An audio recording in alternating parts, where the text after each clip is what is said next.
भारत की आज़ादी के लिए पहला स्वतंत्रता संग्राम साल 1857 में हुआ। इसमें महिलाओं और पुरुषों सभी ने अपनी भूमिका निभाई। उन्हीं में से एक वीरांगना बेगम हजरत महल, जिनका जन्म मजदूर परिवार में हुआ था। इसके बावजूद भी उन्होंने अपने बेटे को अवध की गद्दी पर बैठाया। इसके बाद अंग्रेजों से लड़कर एक समय के लिए लखनऊ को आज़ाद कराने में भी सफल हुई। बेगम हजरत महल का असली नाम मोहम्मदी था। मोहम्मदी के बारे में बताया जाता है कि उनका जन्म एक अफ्रीकी और भारतीय के मिश्रित परिवार में हुआ था। उस दौर में कुछ व्यापारी अफ्रीकी गुलामों को भारत में बेचने लाया करते थे। उन्हीं में से जन्म हुआ मोहम्मदी का। मोहम्मदी को छोटी सी उम्र में कामकाज करने के लिए सेविका के तौर पर शाही हरम को बेच दिया गया। उस दौर में नवाब वाजिद अली शाह ने सुंदर युवतियों को संगीत और रंगमंच की तालीम देने के लिए परीखाना बना रखा था। मोहम्मदी भी इसी परीखाना में शामिल कर ली गई। परीखाना की युवतियां प्रशिक्षण प्राप्त कर नाच गाने से मनोरंजन करने वाली तवाइफें बनती थीं। यही वाजिद अली शाह के कथक और दूसरे संगीतमय कार्यों में शामिल होती थीं। यहाँ रखी गई सभी युवतियों के नाम में परी शब्द जोड़ दिया जाता था। इस तरह से मोहम्मदी अब महक परी बन गईं। महक परी की सुंदरता और गुणों से नवाब उन पर फिदा हो गए और उन्होंने महक परी से करार की तरह किया जाने वाला निकाह मुताह कर लिया। वाजिद अली शाह ऐसा विवाह बहुत सी स्त्रियों के साथ करते थे, जिसके बाद जिनको बेटा पैदा हो जाता था वे बेगम बना ली जाती थीं। वे महल समेत अनेक सुविधाओं की हकदार हो जाती थीं। जिसके बाद बेगम हजरत महल को 1845 में बेटा हुआ और उन्हें आधिकारिक पत्नी का ओहदा देने के साथ नया नाम मिला, बेगम हजरत महल। नवाब की चहेती होने के कारण उनका असर भी ज्यादा हो गया, लेकिन कहा जाता है बेगम हजरत महल की खुशियों के दिन लंबे नहीं रहे।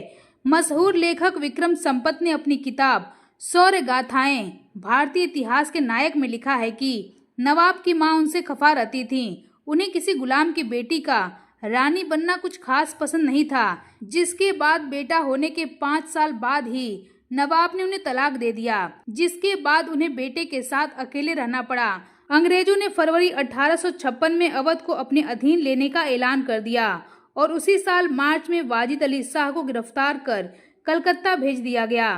तालुकेदारों से उनके हक छीन लिए गए, लिहाजा उनमें नाराजगी थी। यही दौर था कि जगह जगह अंग्रेजों के विरोध में क्रांति की चिंगारी सुलग रही थी। फिर क्या था, 30 मई 1857 को विद्रोहियों ने बेगम हजरत महल की अगुवाई में लखनऊ पर कब्जा कर लिया और अंग्रेजों के विरुद्ध बिगुल फूंकने वाले क्रांतिकारियों ने बेगम हजरत महल के बेटे बिरजिस कद्र को कैसर बाग महल में उसके पुश्तैनी तख्त पर बिठाकर अवध का शासक घोषित कर दिया। बेगम हजरत महल को उनके छोटे से बेटे की संरक्षिका घोषित कर दिया गया।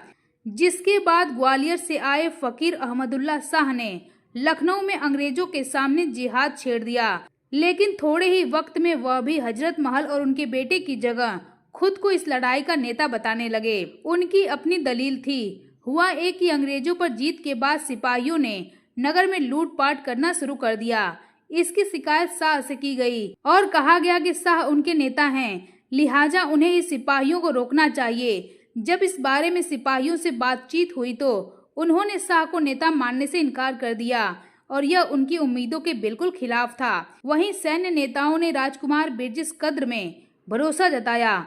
इस पर शाह ने तीखी प्रतिक्रिया दी। उनका कहना था जिहाद सिर्फ एक इमाम की सरपरस्ती में ही अंजाम दिया जा सकता है, वहीं शियाओं के लिए जिहाद अनिवार्य नहीं। इसलिए बिरजिस कद्र को नेता घोषित करने में जिहाद का सबसे जरूरी मकसद खो जाता है। लिहाजा अंग्रेजों के खिलाफ लड़ाई धर्म युद्ध नहीं रहेगा। शाह का मतलब था कि जिहाद तभी जिहाद रहेगा जब अगुवाई उनके हाथों में रहेगी। हालांकि बाद में कुछ ऐसी परिस्थितियां बनी कि शाह अकेले पड़ गए, जबकि बेगम हजरत महल हिंदू मुसलमान सभी को मिलाकर अंग्रेजों से लड़ रही थीं। जिसके बाद मार्च 1858 आते आते अंग्रेजों ने अपनी ताकत बहुत बढ़ा ली और बेगम को दूसरे हिस्से में जाने को मजबूर होना पड़ा। फिर भी उन्होंने बहराइच और गोंडा के राजाओं के सहयोग से अपनी लड़ाई जारी रखी। इसी बीच अंग्रेजों के विरोध में क्रांति की अगुवाई करने वाली रानी लक्ष्मीबाई वीर गति को प्राप्त हो गईं। नाना साहेब को नेपाल भागना पड़ा और तात्या टोपे को अंग्रेजों ने फांसी दे दी। फिर भी बेगम हजरत महल ने हथियार नहीं डाले और तकरीबन 50,000 की सेना के साथ नेपाल से शरण मांगी। लेकिन वहां के शाह के इनकार करने पर अपने साथ लाए दौलत और जेवर देकर अपने लिए इज्जत की जिंदगी का सौदा किया। इस दौरान अंग्रेज उन्हें पेंशन और माफी की पेशकश देकर भारत आने का प्रस्ताव देते रहे, लेकिन उन्होंने अंग्रेजों द्वारा किए गए किसी भी पेशकश को स्वीकार करने से इनकार कर दिया और नेपाल में ही रहते हुए 1879 में उनका देहांत हो गया, जिसके बाद वहां बनाई गई हिंदुस्तानी मस्जिद के पास ही उन्हें दफन कर दिया गया। वहीं कहा जाता है कि हिंदुस्तान के नाम पर उन्होंने इस मस्जिद का निर्माण किया, जहां उन्हें दफन किया गया।